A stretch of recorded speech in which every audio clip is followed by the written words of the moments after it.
Hey, this morning we are continuing in our series on stories. For those of you who've been with us this summer, you know we've walked through the different stories that Jesus told. There's a fancy word for a Jesus story called a parable. It's not just Jesus stories. You can tell modern day parables, but parables are stories that have deeper meaning or lessons to be learned. And so we've been trying to figure out, hey, what are some of these lessons Jesus has been teaching? And this morning we have two left that we're going to go through. So if you were hoping we were going to cover every parable of Jesus, I'm sorry, we're not. We have two more. We're going to preach this morning about being good neighbors, and then next week, we're going to talk about one more final story. And so, but if we get to the end of it and you're like, man, I really want to know more stories about Jesus, more stories that Jesus told, there's a book I would love to recommend for you to read. It's called the Bible. Specifically, the first 4 books of the New Testament, they're called the Gospels. All the stories that Jesus told are in those, right? So now you know where to find them yourself. If you go home and read them all this week, you will have already known the story that I'm going to preach on next Sunday. Isn't that cool? Right? Like insider knowledge. So we are finishing up the series this week and next week. Like all good parables, the one that we're talking about today starts with a question. And the question leads to another question, and then leads to a story about neighbors. And before we jump into that, I want to share with you a story about the time I met one of my neighbors because of a question. And the question that my neighbor asked me, she was new to the neighborhood. She just moved in a few weeks before, and I had not met her yet. And this question led to me meeting my neighbor. And it's not a normal question that a new neighbor would ask, but it is a question that my new neighbor asked me. We were living in Atlanta, Georgia at the time. We were living in a subdivision outside of Atlanta. And my neighbor, her name was Shay. She had just moved across the street. And I remember the day the doorbell rang, and I opened the door, and Shay is standing there. And the question that she asked me is this your dog? Right? That's a great way to meet your neighbor, right? Is this your dog? I guess that's better than, is this your child? And I looked down, and I'm like, oh my goodness, yes, that is my dog. And I was like, why, where did you, she was just running around. And I was like, okay, well, come on in. And so Shay let go of the dog. She introduced herself. She said her name was Shay, and I said my name was Joel, and she lets go of the dog. It comes inside and starts going up the stairs. While Shay's introducing herself, I look up at the dog going up the stairs, and at the top of the stairs, he's my dog. Right? And Shay and I realized at the same moment what is happening, and I'm looking at my dog at the top of the stairs, but somehow also my dog walking up the stairs. And she asks me a second question. And the second question is, do you have 2 dogs?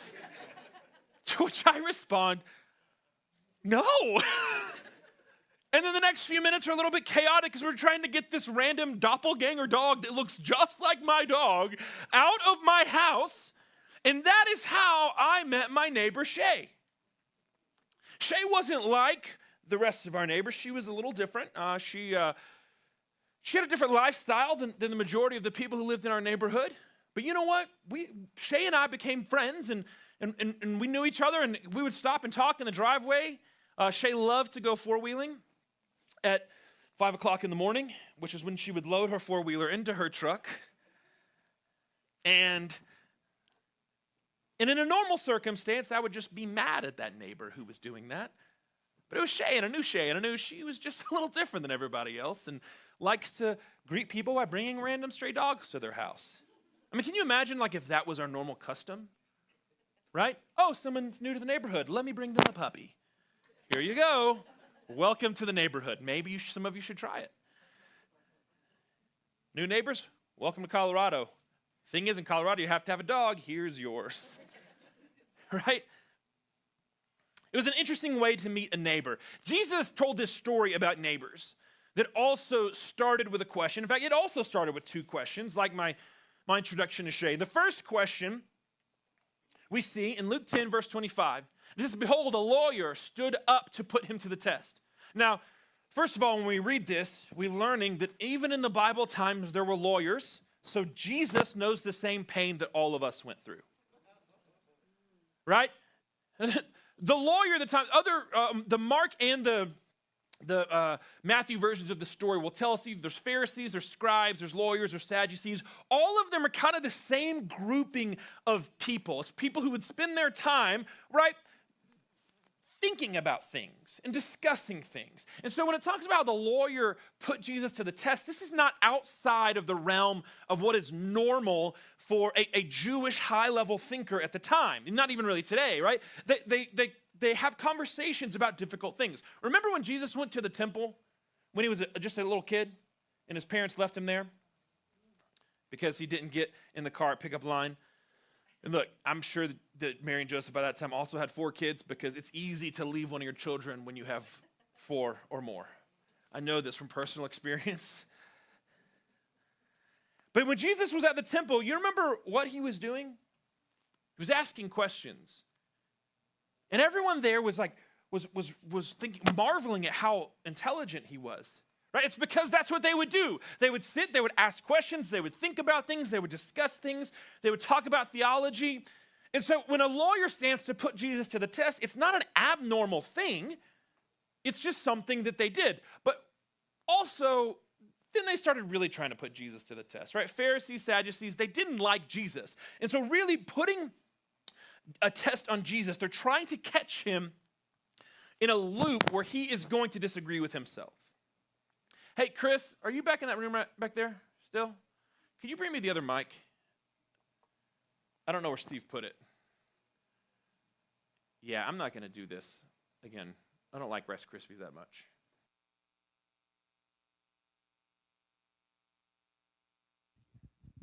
Is that better? Okay, cool. I'm actually going to take this one off then. Ignore me for 2 seconds. Everybody close your eyes, quick. Whoa, the headset went away like magic. So here we have this lawyer, he's testing Jesus, right? Trying to catch him in this loop where he's going to contradict himself. And so he asks Jesus a question. It says, he said to him, "Teacher, what shall I do to inherit eternal life?" And Jesus, being Jesus, answers a question with a question. Actually, 2 questions. He says, what is written in the law and how do you read it? Now, there's 2 parts of this question. What is written in the law? So Jesus is specifically referring to the Old Testament law of Moses, right? What is the foundational piece of law that was taught that is important for you understanding this, and how do you interpret it? The reason he's asking how do you interpret it, remember when we referenced the Sadducees, Pharisees, right? These different groups, they had different interpretations of the law. And so what Jesus is saying is, what do you think is written about our faith? And then how are you interpreting it? And this is what the guy says. And he answered. And by the way, in doing this, Jesus kind of turns the whole testing around on the lawyer. The lawyer is trying to test Jesus, and then Jesus in turn begins testing the lawyer. He says, how do you read it? And the lawyer answered, "You shall love the Lord your God with all your heart, with all your soul, and with all your strength, and with all your mind, and your neighbor as yourself." And Jesus says to him, "You have answered correctly. Do this and you will live." Right? So here's the thing. Most of the time, a scribe or a Pharisee is testing Jesus, they don't answer correctly. But this one did a good job. Jesus is going, hey, yeah, you got it right. If you do that, you're going to live forever. Live that out. Now, before we move on, let me ask a question. How many people heard this passage before? You should love the Lord your God with all your heart, soul, mind, strength. Love your neighbor as yourself, right? Most of us, it's one of those passages we read in church a lot. It's like a super Christian passage. It's the greatest commandment. Jesus said it, so it's really important to us. Sometimes I think we read this without understanding where it came from. Because remember, the lawyer was referencing the Old Testament law. There's 2 passages in Scripture where we get this. When Jesus talks about this command, he says the greatest command is to love the Lord your God with all your heart, soul, mind, and strength. And the second is like it, to love your neighbor as yourself. The second part, love your neighbor as yourself, comes from Leviticus 19:18. And it says, "You shall not take vengeance or bear a grudge against the son of your own people." Don't bear a grudge. Don't be vengeful to people. but you shall love your neighbor as yourself. How many people in this room really love themselves? Bunch of liars. I love me. Most all decisions I make are for me or for my family. Like when I woke up this morning, I didn't think, what does Jake want for breakfast? I'm going to eat that. I thought, what do I want for breakfast? I'm going to eat that. You know why? I think about me a lot. And I'm going to be real honest, you think about you a lot. I'm sorry. You just do. When we were growing up, one time we were on vacation. My mom may be watching the service. She's not going to be happy I'm telling this story. My wife knows the story I'm going to tell.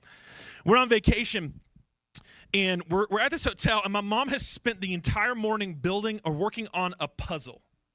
And we were not really puzzle people growing up. Like, we didn't entertain ourselves a lot with puzzles. My kids love puzzles. That's not us. But my mom was, like, invested in this puzzle. And it's getting around like 11:30. We're starting to get kind of hungry. I have two sisters. And so we go to Mom. We're like, hey, Mom, we're ready for lunch. And Mom goes, in a minute, I'm working on the puzzle. We'll go to lunch in a little bit. About 30 minutes later, it's noon now. We're like, hey, Mom, we want to go get lunch. Can we go get lunch? No, I'm not done with my puzzle yet. Let me finish my puzzle, then we'll go. 12:30. I'm not done with the puzzle. I remember we're in the activity room of this hotel, and my mom is like upset that we're asking about this puzzle. Finally, at 1 o'clock, we're like, Mom, we are hungry. It is 1 o'clock. Your children are starving. And I remember, oh, she was so mad. Get in the car right now. So we go, we march to our green conversion van. We all pile in. She gets in, slams the door, and goes, I cannot believe I have raised such selfish children. Selfish, selfish, selfish. Here's the thing. Most of the time my mom got mad at us. Like, it was like the whole, like, oh, I'm sorry. All three of us started laughing, which did not go well. Right? It's one of our folklore stories that we tell, but here's the truth. We were selfish children. Right? We were hungry, true, but I was also selfish. There's lots of other ways that I was selfish. There's still lots of ways that I'm selfish. We are wired to think for ourselves. What is best for me, or even what is best for my family, right? Most of us don't get careers and go to work and work our whole careers and get training and get promoted just to turn to our coworker and go, you know what? I've worked really hard from this. You take this promotion and raise. We don't do that, right? We're wired to think out for ourselves, right? To work hard for ourselves. There is something in us there's a good level of this, right? You don't want people to walk all over you, but then there's always that line that we cross where selfishness is not good. Here's the point. If we're going to love our neighbor as ourself, that's a lot. That's really loving our neighbor to another level. We can love people, but that's engaging in a different level of love for others. There's another passage that the lawyer refers to in this. It's in Deuteronomy chapter 6. Deuteronomy chapter 6 verse 5 says, you shall love the Lord your God with all your heart, with all your soul, and with all your might. This verse 5 is part of a longer verse, verses 4 through 9, that is something called the Shema. Anybody ever heard of the Shema? Right? The Shema begins with the word Shema in Hebrew, but it starts out with, behold, O Israel, the Lord our God, the Lord is one. And the next verse is, you shall love the Lord your God with all your heart, with all your soul, and with all your might, right? This is the foundational law that all other laws are built on. There is one God, and we are supposed to love him with all of who we are. The Shema continues to go on and say how, instruct the people of Israel, how this is what you should put on your doorposts. You should have conversations and teach it to your children as you walk along the road. It is a fundamentally vital, important part of prayer. It's the longest continually prayed prayer in the history of mankind. It is someone is praying the Shema right now. And it is so important that it is the bedrock of the Jewish law and faith. If you go over to Israel right now, or you go into the home of someone who is Jewish, you will see the Shema on their doorframe. It's a little kind of sculpture, a little box that is on the edge of the doorframe. And in it is a scroll in Hebrew where this passage is written. Every door you walk into in Israel has one of these. Every hotel room has their own. It is that important. It's like the original like Christian art, except not Christian, it was Jewish. But like, you know, we go and we buy these like pretty paintings that have scriptures across them and we hang them on our walls. Like it was before that. This is a verse that is not foreign to us, right? Most of us know this, but I need you to understand the weight of this. The entire legal faith system for the Jewish people is built on this principle, that before anything else, you love the Lord your God with all of who you are, heart, soul, mind, strength. You want to know how we can love our neighbor as much as we love ourselves? That's the trick. You can't. There's a reason that the greatest commandment is to love the Lord your God first.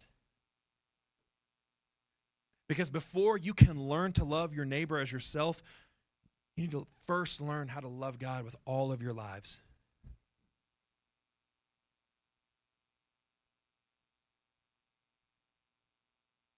Then we come to the second question that the lawyer asks.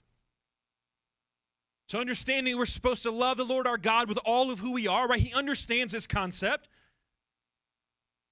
But loving your neighbor as yourself, he's a little tripped up by this. And so he says to Jesus, desiring to justify himself, who is my neighbor? Who is my neighbor? This is the question that I want us to wrestle through this morning, is who is my neighbor? If I asked you, and we were just passing each other at the grocery store, hey, who's your neighbor? What's the first thing that would come to your mind? You can answer out loud. Next door, right? Who's your next door neighbor? Who is my neighbor? Right? If you asked me, I would think, well, on this side, you know, I have this neighbor. On this side, I have this neighbor. But Jesus is expanding this. And I actually think the lawyer asks a great question here. Well, you say I'm supposed to love my neighbor as myself. Well, who's included in that? Who is my neighbor? Did you know that in the United States, we struggle with this as well, even Christians. In 2018, Barna did a study, and they found that the majority of adults only have between 2 to 5 close friends. Some of you have more than that, and you're very blessed. But even with that, 1 in 5 adults regularly or often feels lonely. In particular, Christians are less likely than most to have friends who are different than they are. Out of all the groups surveyed, Christians are the most, that we only travel within our own circles for the most part. In fact, they broke it down and they found out that based off of our current friends, most of us choose people who are most similar with themselves. And the majority always choose those who are most similar to themselves. And they surveyed them over lots of areas. 62% say that they are only friends with people who have the same religious beliefs. 74% said they are only friends with people of the same race or ethnicity. 56% said they're only friends with people who are on the same income level as they are. 63% said they were on the same educational level. 70% on social status, which is like, what even is that? 62% on political views. 69% on life stage. You know what this says? As Christians, we are the only group of people who have a mandate from God to love other people. But we are more likely than anyone else not to do that. We base our friendships and our community on similarity. And when we go outside of similarity, we get uncomfortable or we just avoid it altogether. And so I think the same question applies for us. If we know that we are supposed to love our neighbor, who is our neighbor? Who is included in this? And Jesus tells a story that helps us understand this. Jesus replied to the lawyer, a man was going down from Jerusalem to Jericho and fell among robbers, who stripped him and beat him and departed, leaving him half dead. To understand this a little bit more, you need to understand about Jerusalem and Jericho. You see, the country of Israel to the west side is a place that is a lot more green than most of us think. There's a lot of fruit plantations. They grow bananas and figs and oranges and peaches and whatever fruit you can think of. They grow a ton of it there. And it is the warm, wet air from the Mediterranean that comes over the western part of Israel. But as you start going up, right, Tel Aviv, which is right on the coast, is about 4 feet above sea level. Jerusalem is 2,474 feet above sea level. And so that's a pretty big incline that you're going up to get in the middle of Israel to where Jerusalem is. But on the east side of Jerusalem, the country's in a rain shadow. You know what a rain shadow is? To be fully honest, I didn't either until someone after first service told me, and I get to look smarter for second service. Right? It means that because all of the land leading up to Jerusalem absorbs and takes all the moisture, there is no rain on the eastern side of the mountain going down. And so you can even see this when you're in Jerusalem and you're driving from Jerusalem down to the Dead Sea. You go from green grass all of a sudden, almost in an instant, to desert. Now, the other thing you need to know about Jericho is that while Jerusalem is 2,474 feet above sea level, Jericho is almost 1,000 feet below sea level. In fact, it's one of the lowest places of dry land on the earth, on the face of the globe. Just a few miles away, the Dead Sea is the very lowest. And so when it says that the man was going down from Jerusalem to Jericho, in a very literal sense, he was hiking down. The hike back up to Jerusalem was much harder than the hike to Jericho. And when the man was traveling, right, here's the thing you need to understand about this hike down is that it's through this terrain that has a lot of caves. It's very rocky. It's very craggly. And it was a pretty dangerous road. People did not travel this road alone often. It was a road used a lot for trade. The Roman Empire loved this road because of the trade it provided with Jericho. But it's not something that you would normally travel on your own because of exactly what happened to the man in the story. Thieves and robbers could come quickly out of the caves and attack someone, kill them, take whatever possessions they have and escape. You see, travelers on the Jericho road were vulnerable, especially when traveling alone. This tells us something about the man in the story. At the beginning of the parable, the man was already in need of other people. Even before we get to him being mugged and his possessions being stolen, him being left on the road half dead and naked, right? He already needed people just to travel the road. There is something in the human condition. You were created to need other people. Right? The very first thing in all of Scripture that God said is not good is for man to be alone. We were not created to live in isolation, guys. We were created to live in community with one another. But sometimes when things don't go like we want it to, or maybe the man asked for friends to go with him to Jericho and he couldn't, we have this idea, this determination that, well, if I can't get somebody else to do it with me or to go with me, I'm just going to do it myself. Anybody ever do that? Say that? Men, any repairs you do at your house that you think I should call somebody, but like last time they charged me all this money, I'm just going to do it myself. We weren't created to live lives alone in isolation. So the man is beat up. He's left alone, feeling probably more alone than he was at the beginning of the story. But then the good news is people start walking by him. Right? It says now by chance, a priest was going down to the road and he saw him and he passed by on the other side. Oh, wait, what? That's the guy who's supposed to help, right? But it's okay because a Levite came along. And when he came to the place and saw him, passed by on the other side.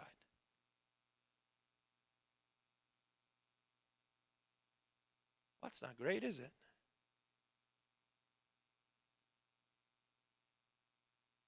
You see, out of all the people, Jesus gives us two examples. We'll come back to this passage. Jesus gives us two examples of men who should have shown compassion to the man. In the story, presumably the man is Jewish. He's telling this to a Jewish lawyer. So he's telling a story about a Jewish man from Jerusalem going to Jericho, and he mentions these two other Jewish men. The first is a priest, and the other is a Levi. Priests, their job was serve to connect people with God. Levites, the tribe of Levi, the reason they're Levites is they come from the tribe of Levi, which is the priestly tribe. So what you're seeing here is two different pastors, for our cultural understanding, see the guy hurt and don't want to mess with him, and so they walk by on the other side.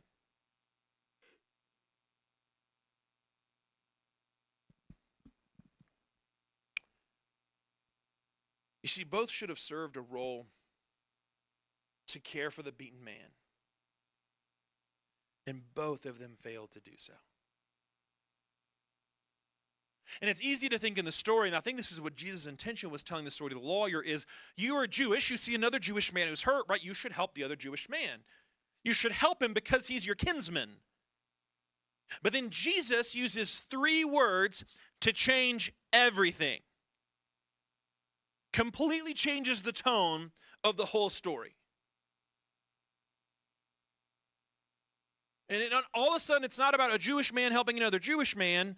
It's about a man in need being helped with someone who could provide it. And the 3 words he uses are this: but a Samaritan.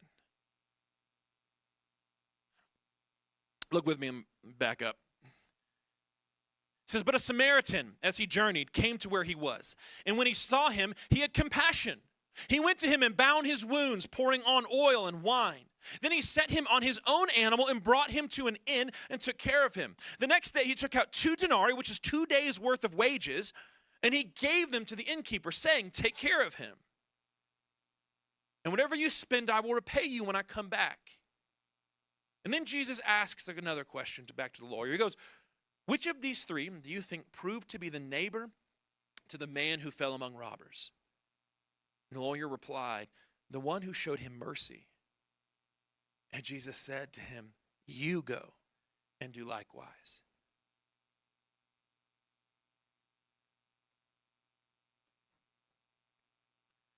To understand why this is such a big deal, you have to understand a little bit about Jews and Samaritans. You see, the ancient Jewish people harbored bitterness and ill will towards Samaritans.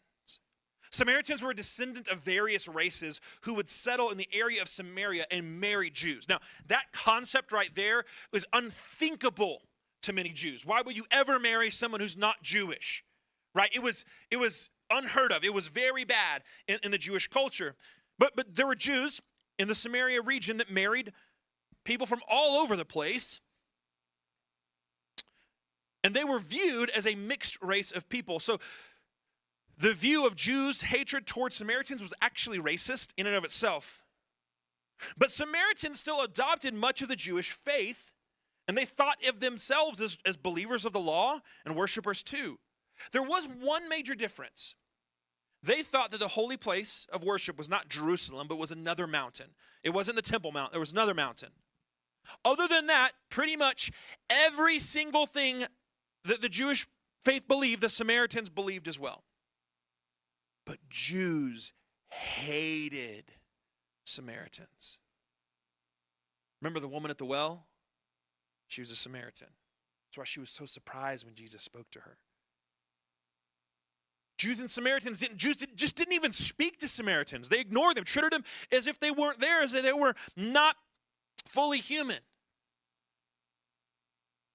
So when Jesus includes a Samaritan in his story, he changes the entire tone. Especially when the Samaritan showed compassion instead of contempt.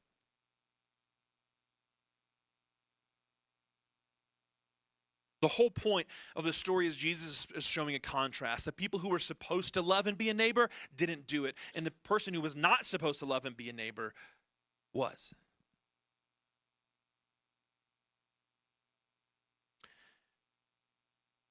See, I think that the mistake Christians often make when loving our neighbor is that we don't leave our comfort zone.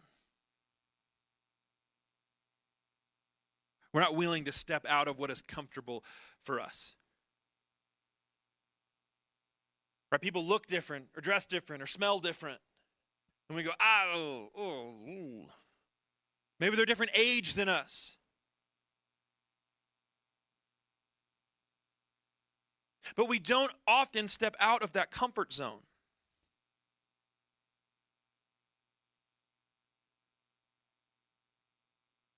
It's easy at work to go, hey, you know what? They're not a believer, so I'm not really sure what I would say to them. What conversation would we have? You know, we already talked about football. What else is there?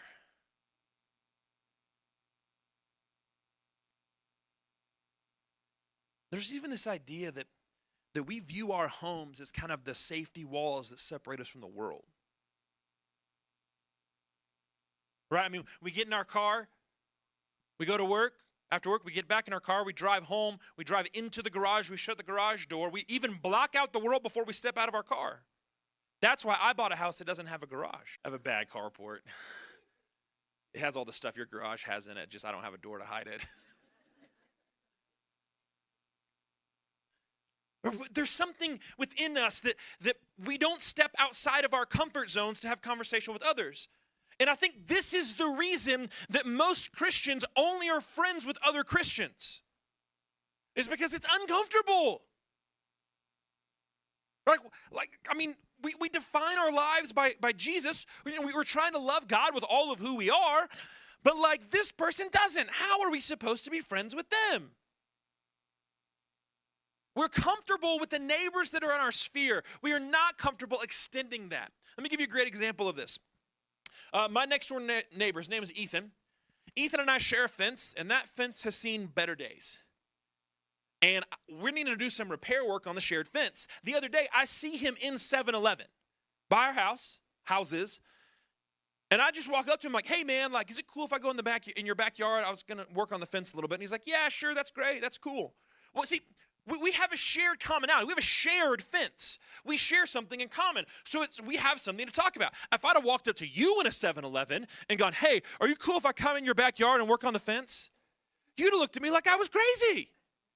You know why? It's because we don't share a fence. There's only two neighbors I share a fence with, this side, and this side's fine. So he's the only one I'm having that conversation with. Right? I mean, we have that common interest. It's a fence. That's the comfort zone.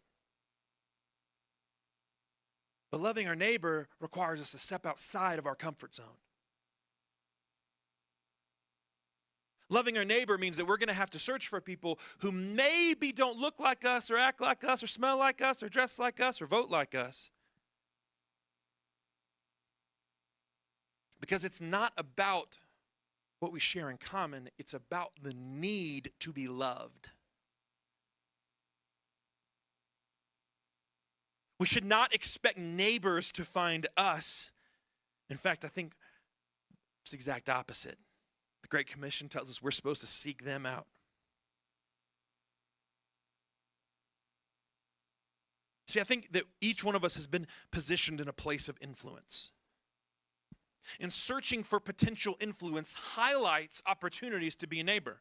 This is what I mean by that. Our influence is where we have an opportunity to show love. It could be the coworker who you notice is sad at work. And it would be easy to walk on the other side of the road and not ask the question. You can even think to yourself, well, Beth in accounting knows her better, so I'm just going to let Beth ask her what's wrong. But you have the opportunity to influence in that moment and just go, hey, are you okay? Can I be praying for you for something? Even that idea, the asking prayer question, some of you that probably kind of made you a little nervous, that kind of makes you uncomfortable. But there's something powerful that we love God with all of who we are. We're influenced by God, and then we influence other people. This concept of influence, the series after this is all about influence. We're launching our small groups as a church. We're going to do a church-wide small group study on influence. And we're going to start that in 2 weeks. That's how important this idea is. But what Jesus is saying in the story is the person who loved the most is the one who influenced the most, even when the people who were supposed to influence didn't. The priests should have done it. The Levites should have done it. But it was the unlikeliest character in the story that actually did it. If I'm honest, I think that many of us fall into this trap because we're intimidated.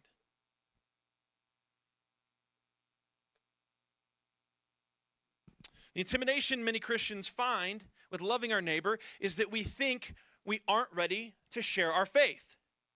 We use this. This is the excuse we use. Well, I don't really know how I would talk to them. Right? They're not a believer. Like, what happens if am I supposed to witness to them?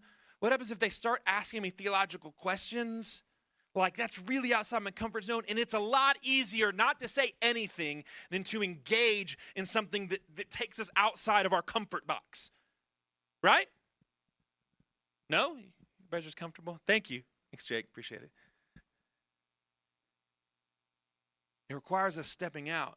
Maybe you're a student and it's at school, right? Maybe, you know what, you're not trying to rock the boat. You're not trying to get attention from anybody else. It's easier to ignore the people who have needs.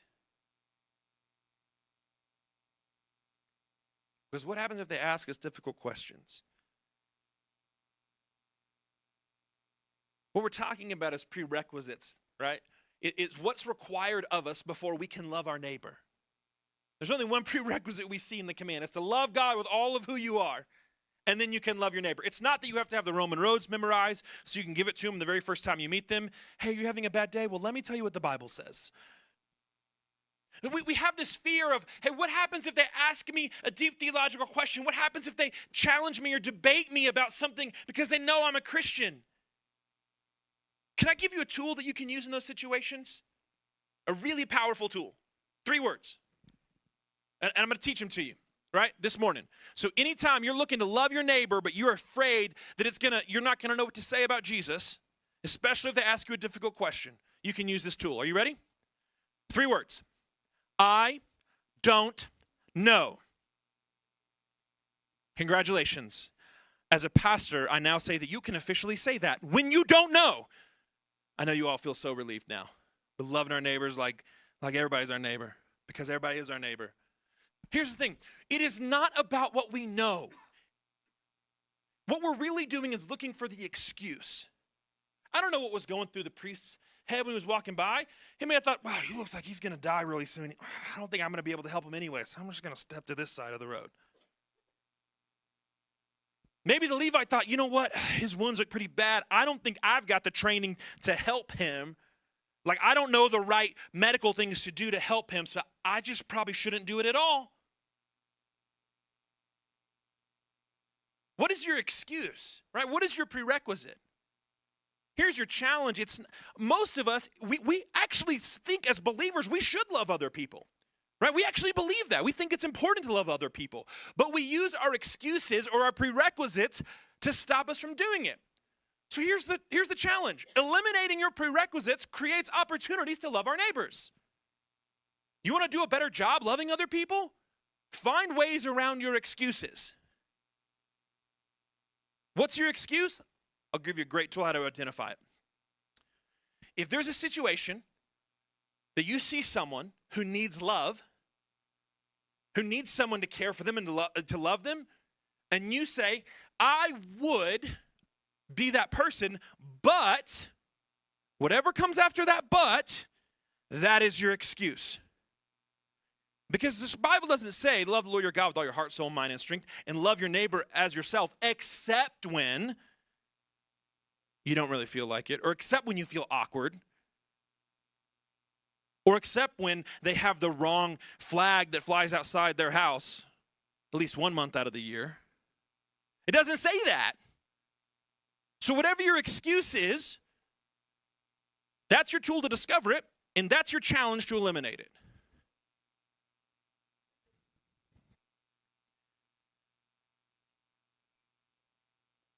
There's a reason that our comfort zones are comfortable to us. There's a reason we like to stay where things aren't difficult. The truth is, most of us got a lot of stuff going on.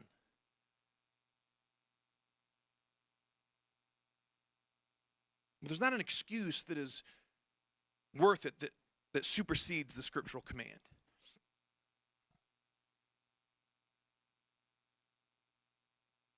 There's this idea that is permeating our culture right now. And we have started mistaking agreement and love. This is what I mean. If someone disagrees with us, they must not love us. You see on social media all the time. It's how people fight, right?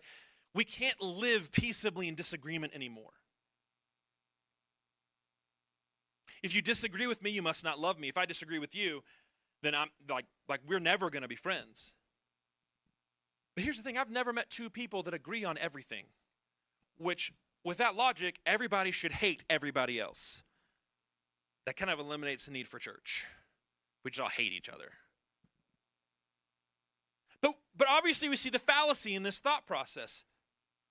But as Christians, we need to take it to the next level. It's not just that we need to not hate people we disagree with, but we need to go out of our way and show people love. The very last thing Jesus says to this lawyer isn't to change the way he thinks. He didn't tell the lawyer to think differently. He told the lawyer to go and do differently. He says, which one of them is your neighbor? He says, the one who helped the man. That's great. Now you go and do likewise. Step outside of your comfort zone and love the people that maybe you even have a prejudice against. Love the people that think differently than you. Love the people that vote differently than you. It's not about convincing them to think you're right. Right? The Samaritan didn't go to the hurt man on the ground and go, hey, will you agree with me that the true place of worship is not the temple? If you do that, I'll help you. That conversation didn't happen. It's not about changing minds. It's about just loving people. The Bible doesn't even say, love your neighbor as yourself as soon as they accept Jesus. Here's the truth. We're going to love people in this world that are never going to make the choice to follow Jesus. That doesn't give us the excuse not to love them. We're told to love people, to go and do, not to go and think differently, not to go and convince. It's just to love people. You know what Jesus told the disciples? How the whole world would know that they are his disciples? If they loved one another. He said, just as I have loved you, you should love one another. They will know you by your love. Does the world know you are a follower of Jesus by your love? Are you trying to show the world you love Jesus with your love? Or with how right you are? Or with your bumper stickers, your t-shirts? Which, I mean, we like bumper stickers. We sell them. Half the time we just give them away. But I don't want people to know that I love Jesus because of a t-shirt or a bumper sticker. I want people to know I love Jesus because I love differently than other people.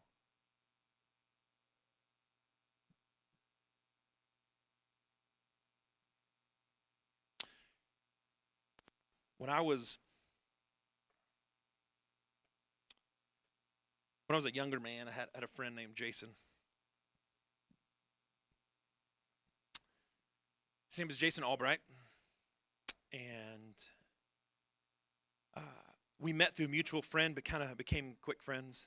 In fact, one time Jason and his wife took care of Sadie, our dog, not the doppelganger dog, the real dog, when we were out of town. I still have a picture on my phone of Jason and Sadie that he texted me. One day, Jason was driving in his car and he came up upon an accident that had happened. It was a pretty bad accident. He got out of his car. There was a woman who was trapped in her car in the middle of the road, and he and another person got out and helped this woman out of her car and got her, or trying to get her to safety. Well, in the process of doing that, it was pretty late at night, kind of dusk, but dark enough that there was a car that came around the corner. It was kind of over a hill and around the corner, going really fast. And it hit the accident. The other car struck the grouping of cars. And the good news is Jason and his friend were actually able to save this woman who was trapped in her car, but in the process, Jason got hit and passed away.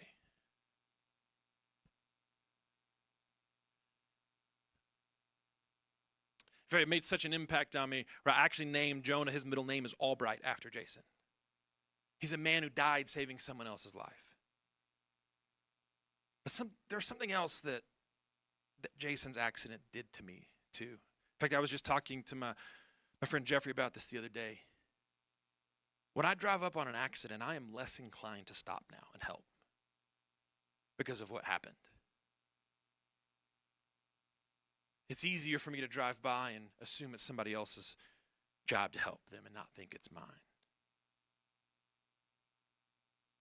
There was a situation not too long ago where there was a young woman, I think she was a teenager, I think she actually was a high schooler, she wasn't even college yet, who was in a situation and she had a flat tire, she's on the side of the road. And the thought even occurred to me like, you really need to help her. But the other thought occurred to me, but Jason, it would be really easy just to drive past and not do anything. I didn't. I stopped and I parked my car far away to kind of block traffic and help this young woman change her tire. Called her dad, make sure she was okay. Got her back on the road. But I'm pretty ashamed to say that I really thought about driving past and not helping. You know why? Because I had a really good excuse. I had some pain in my life that I didn't want to deal with.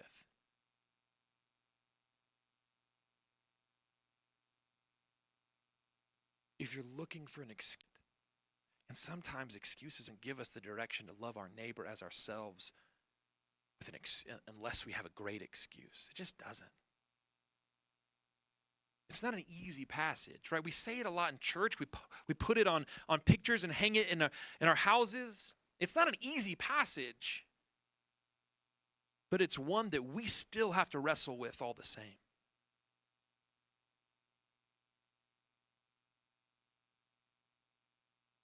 Because none of our excuses are good enough not to love other people.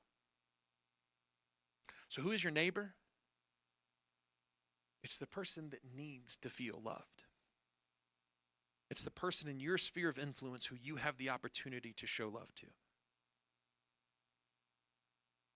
Even if they're not a Christian, even if they're never going to be a Christian. In the name of Jesus, I pray that's not true. But we're to love one another. Past our excuses, past our prerequisites. Because it is out of our love for God and his love for us that we are able to do so. And when we do it, when we truly walk in loving our neighbors, it can make all the difference in the world for someone who needs to feel loved. So this is what I want you to do. I'm going to ask you to do an exercise for me this morning. And bow your head and close your eyes. And I'm going to ask right now, I'm going to ask you to pray a prayer. And the prayer is, God, show me the neighbor in my life that needs love. Show me the person in my life that needs love. It could be somebody you work with. It could be somebody you go to school with. It could actually be your real next door neighbor. But I want you to ask God to show you the person in your life who you have the opportunity to influence and love, even if it's difficult. Now, I want you to do another thing for me. Once you have that in your mind, I want you to ask God to show you if you have an excuse or what your excuse is that is keeping you from loving them.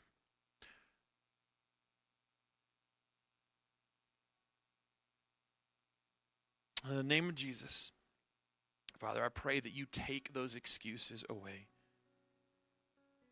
Whether it's an excuse of convenience, an excuse of awkwardness, an excuse because of the pain of our past. Whatever our excuses are, God, I pray you give us the courage to move past them so that we can show other people your love.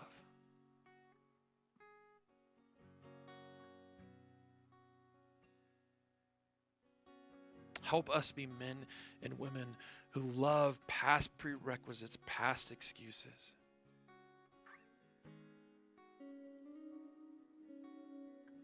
And I pray that people will know that we are your followers because of how we love others.